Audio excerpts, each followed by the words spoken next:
The number of cases reported went up epidemically, exponentially, because the number of tests that was done went up exponentially. There's some of them that aren't that stupid, but there's a lot of them that are religiously associated with the notion. They believe in the notion that it is an infectious thing that will eventually sweep across the planet and kill everybody. California microbiologist Dr. KARY MULLISS was awarded the Nobel Prize in 1993 for his development of one of the most widely used current techniques in molecular biology today, the PCR, or polymerase chain reaction. This revolutionary technique allows scientists to take a sample containing a very minute amount of DNA and replicate that DNA sequence until there are many copies. One of the first applications of PCR was to analyze human tissue for the presence of HIV. PCR is commonly used in medical and biological research labs for the detection of virus culture in infectious persons. The people that are AIDS researchers now are getting neurotic if you ask them any questions. There was a time when I first started asking questions, all I wanted was, where are the papers? Just tell me the papers that you read that convinced you that HIV was the cause of AIDS, because I need to reference those papers in some of those. I was working on a test.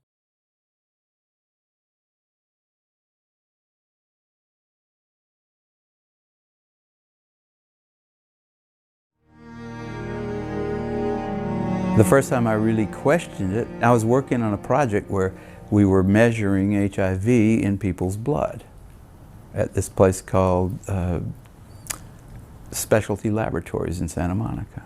I was just a consultant there. I came in about 3 days a month, and we were working on that, and at some point we needed to re-up our grant from the NIH to work on that, and I had to write it. And so the first line of that was, HIV is the probable cause of AIDS. And I wrote that, and then I said, well, I need a paper, some kind of scientific paper, to reference that statement, because when you make a statement like that, that's like a fact.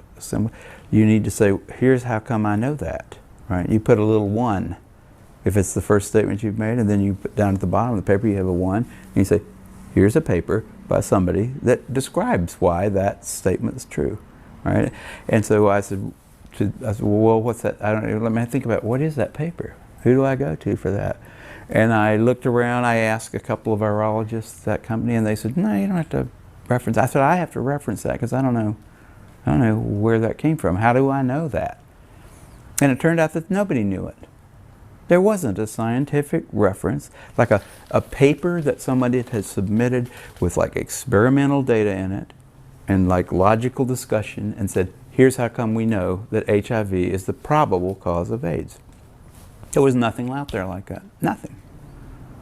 Can you talk about your experience when you met Luc Montagnier for the first time and you questioned him about his, whether he had a reference for HIV, since he is the one who... By the time I met Luc Montagnier, I had met a lot of AIDS researchers at meetings, and I had always gone up to them, if they talked like they knew about HIV and AIDS, I always went up to them afterwards and I said, where can I find a scientific reference that I can use for my, remember I said I had a sentence there, it said HIV is the probable cause of AIDS, and I needed to have that backed up by something before I could write it and submit it.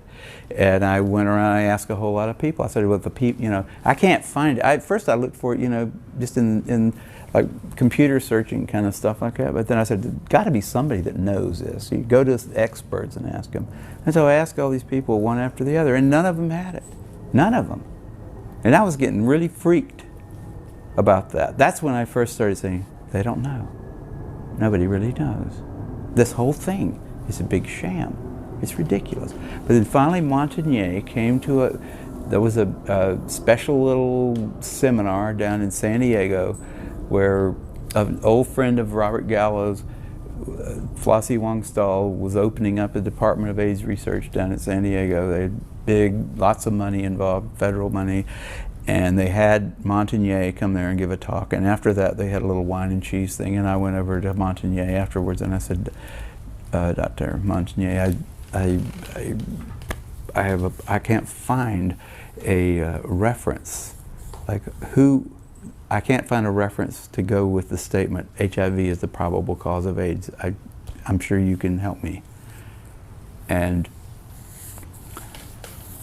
he knew that he probably should be able to help me. And he said, well, why don't you quote this new work, and by new he meant like something that came out this year, right? This new work about a virus that can kill monkeys.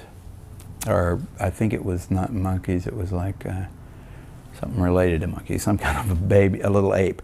And I had read that and I said that didn't, it was like supposedly going to be a model system for studying AIDS, that somebody had figured out some kind of retrovirus that passing it back and forth between various mammals, they could finally put it into chimpanzees and kill them.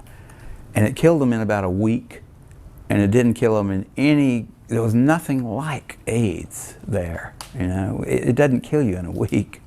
It was just totally ridiculous. None of the symptoms were the same. And I said, well, you know, I read that paper, and I didn't see any connection between that and AIDS, and I don't think that would be a real. I wouldn't want to use that as a reference. And I don't remember exactly what he said, but I know he walked away. Oh, no! Before he told me about that paper, he said, "Why don't you use the NIH?" like the CDC report. And I said, well, I looked at that and that was not a scientific paper. And then he said, what about this other thing, this like paper that had just come out about a month before, and a lot of fanfare associated with that paper, but it was total crap. It was like, yeah, if you get $2 million, you can figure out how to kill a primate with a retrovirus. So what? Doesn't have anything to do with AIDS. It didn't look like AIDS, it didn't smell like AIDS, it wasn't AIDS. It was just like, got a retrovirus that can kill a chimpanzee, so what? So I didn't get any more out of him. He walked away after that. And the people standing around, by the way, who were his colleagues there, looked at him like they were thinking he should come up with a better answer than that. But he couldn't, and he just turned around and walked away. I really thought he'd have an answer. I really did. I mean, that was my last, I was right at the edge of my faith in the system, but I thought Montagnier will know why he thinks HIV causes it, and he'll tell me. He'll say, because of this study, you know, but he didn't have that. None of those guys have that, and that's why they're so weird, you know. That's why they don't want dissent. They don't want people like me walking up and asking them those kind of questions, and they're willing to like go to great lengths to prevent that. They're out on a limb. I wouldn't want to be there with them.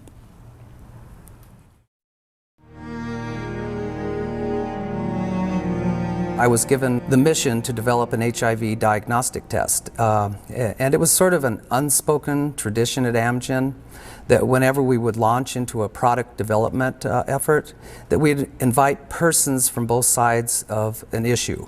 And the only person that I knew was not entirely convinced that HIV was an important target was Dr. Peter Duesberg. So I called Dr. Duesberg to come out and give a seminar at Amgen, and he agreed. And it was at that time when he had introduced his theories about other causes of AIDS and his beliefs that HIV was a harmless passenger virus. So that really is what planted the seeds in my life to start questioning the link between HIV and AIDS. And it was interesting at that seminar, the majority of the PhDs in the company actually boycotted the seminar. They had refused to come and be in the same room with Peter Duesberg. And I thought this was odd because as a scientist, we generally love vigorous arguments. And I thought that if persons had arguments against Peter Duesberg, that this would be a perfect time for them to attack him.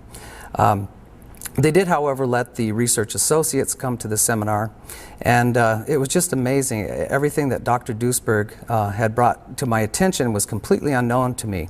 And based on what he said, I was convinced that there were some serious problems with the HIV/AIDS hypothesis, if indeed what he said was true.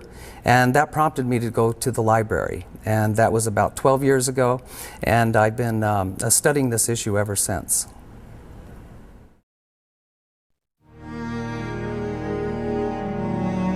I remember when I made the shift myself, because for the first few years of AIDS, I was reporting on this story from the conventional perspective. And then I learned, from one reason or another, I had a chance to go into it more deeply. I spent a week in the lab of a virologist in Germany who showed me the procedures that were involved in isolating and purifying viruses, showed me why he also didn't believe that this had ever been done with HIV. And gradually I understood the intricacies of this story, and that allowed me to make the shift. But I remember being resistant to thinking that I'd been reporting this wrongly all those years. It takes a lot of, you know, kind of movement inside to be able to change direction on such an important and emotive issue as the cause of AIDS.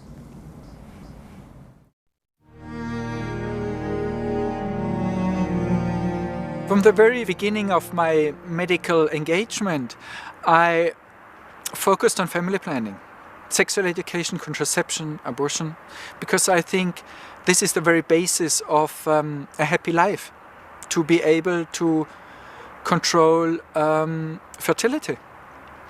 And in the 87, 88, we were confronted with reports that this new virus and this new disease was breaking out of the formerly so-called risk groups of gay people and hemophiliacs, and was now spreading among the heterosexual population.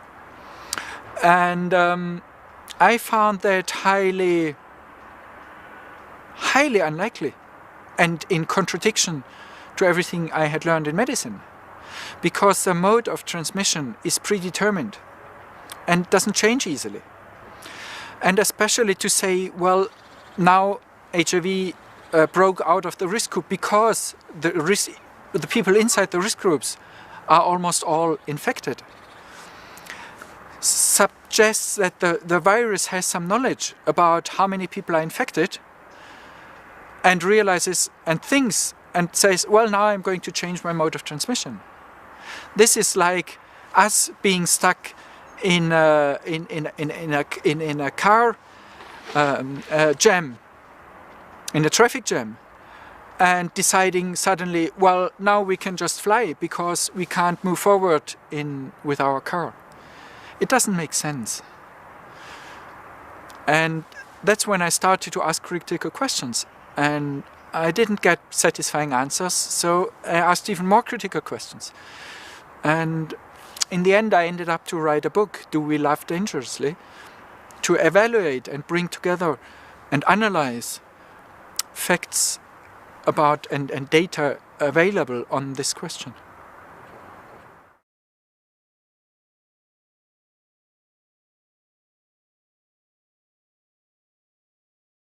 Here we have a bunch of people that are definitely sick from some reason. It's likely that their behavior was so radically different than the behavior that had gone. It was an experimental kind of behavior in a way. It's not unlikely that they would have some kind of problems, some health problems. People stop sleeping and eating. People start using all kinds of substances instead of food. And they're associating with it. The world's getting more and more densely populated, and we're spreading more and more diseases around. It's not totally shocking that those people should come down with some diseases that'll kill them.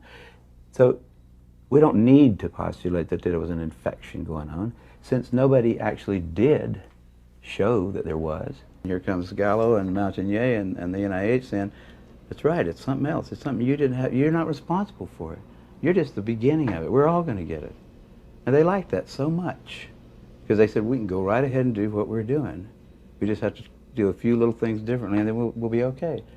They cling to that, you know, and they think if you suggest that it's their activity, that the way they live their life, that you're a homophobe or something, you're some kind of an idiot. There's something wrong with you. There's some of them that aren't that stupid, but you know, there's a lot of them that are religiously associated with the notion. They believe in the notion that it is an infectious thing that will eventually sweep across the planet and kill everybody. PCR came along right about the same time that HIV did, and it was at CETUS that people started looking with PCR for HIV. That was the only way to see it, except for culture, which was a long, protracted procedure which a lot of times didn't turn up the results there weren't very good either. Can be contaminated. Oh, the cultures, the whole method, that cell biology is a bunch of magic half the time. And those culture, you know, the people that say they can do quantitative estimations of HIV from cultures are just, they're fooling themselves. The number of cases reported went up epidemically, you know, exponentially, because the number of tests that was done went up exponentially. How many doctors knew about HIV in 1983? 2. How many knew about it in 1985? Say 500. How many knew about it in 1986? 40,000. So that's where the curve came from. How much money did we make off of HIV this year?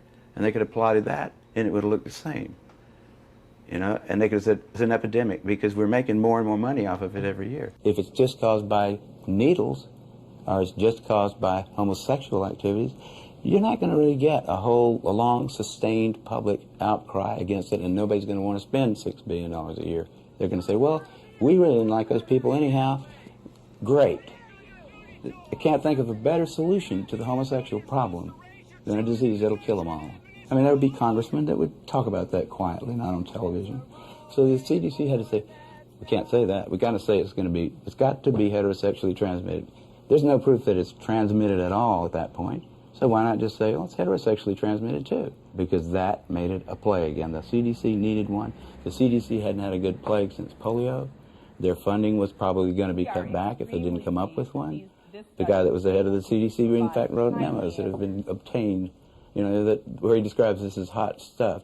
You know, those guys have got an agenda, which is not what we would like them to have, being that we pay for them to take care of our health in some way. The scientists are, like you say, they are considered the final arbiters of what's good for the planet or what's bad for the planet.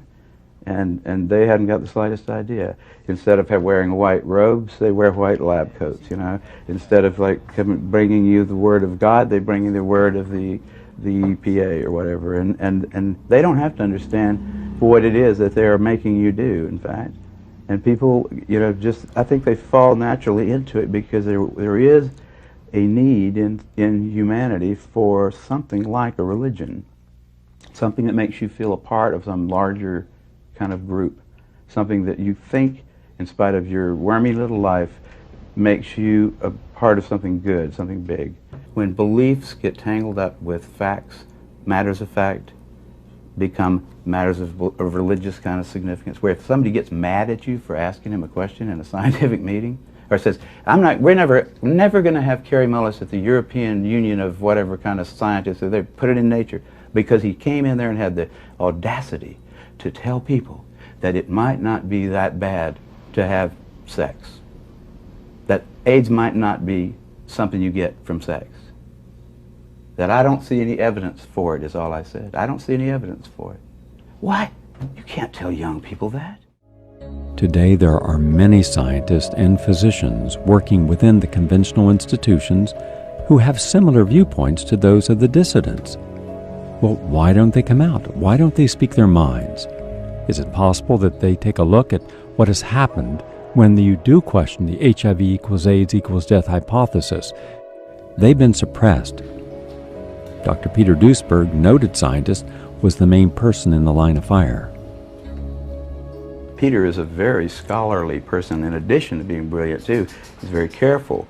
He doesn't say anything that he can't support. And also one of the most brilliant people surely the most brilliant virologist. Peter Duesberg at the University of California, Berkeley campus is seen as someone who is now dangerous. His funding has been cut off. Graduate students are encouraged not to take his courses, and I think his administrative duties have included being in charge of the department picnic. My funding, for example, from the National Institute of Health will not be renewed as of this year, and I may be out of business then. Also, my colleagues have essentially excommunicated me. I'm not invited to meetings, or hardly ever to meetings anymore, not ever to one on AIDS. I'm not allowed to publish in the same journals anymore as I used to. Even as a member of the National Academy, I cannot publish in the National Academy my views that drugs may be the cause of AIDS. And I have plenty of evidence to support it, to document my claim, which might be very relevant to the health of millions of Americans and people on this planet. Yet I'm censored because I'm essentially considered to be an outcast or an odd man or somebody who has controversial views. He was a really well thought of guy too, because of his ideas. The whole field, I mean, in cancer, he's the guy that led him into the whole oncogene thing, you know. Big research bonanza. Anybody who could order a little kit from some company and hire a couple of technicians could be a cancer researcher because of things that Peter opened up. And then Peter said, no, I don't think that's actually the cause of cancer. And that made those guys a little bit angry. And then he comes along and does the same thing for AIDS. He said, you know, I think we're on the wrong track here. You know, it's just like in political scandals. Follow the money trail. Figure out who's getting paid for this. Who's getting the money for those Western blots. There's your person who's going to always come down on the side of, yeah, you got a confirmatory Western blots, they call it. They don't even do them in England anymore. No, but not since 1992. It's totally, and ask a doctor how it works. The doctor who prescribes it says, got to have a Western blot to confirm this ELISA positive thing. How does that work, doctor? Sir, what are they now measuring about me that's different from what they measured with the ELISA test? He wouldn't know. He's not got any idea. I'll bet you there's scarcely 50 physicians in this country that know what a Western blot really is. They know when to order it, and they know they get a kickback on it probably. AZT is an antiretroviral drug that became the first drug approved for the treatment of AIDS and HIV infection in 1987. It was originally intended to treat cancer, but it failed to show efficacy and had unacceptably high side effect profiles. However, the unavailability at that time for alternatives to treat AIDS affected the risk-benefit ratio greatly.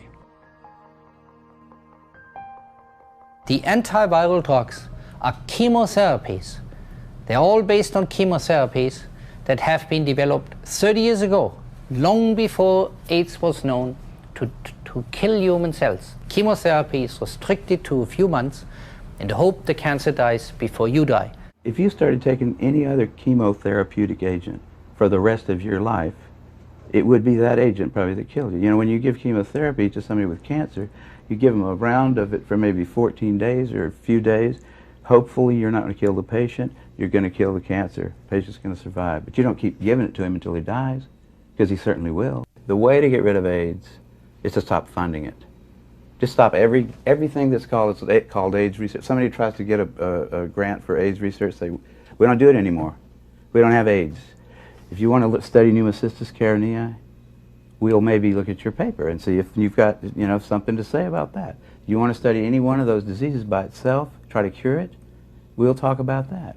The thing that I learned like back in 1968 when I first published a paper by myself in Nature in a field that I had no expertise in at all, there are no old wise men up there at the top of science. Which I really did until 68. I would have thought, you know, if you try to publish a dumb paper in a journal like Nature, it won't get published. If you try to publish a good paper in there, like I later tried to publish PCR, the invention of PCR, in the same journal, and they didn't take it. So it's up there. There isn't an up there there. There's no place up on the Academy of Science is just a bunch of idiots, just like everybody else.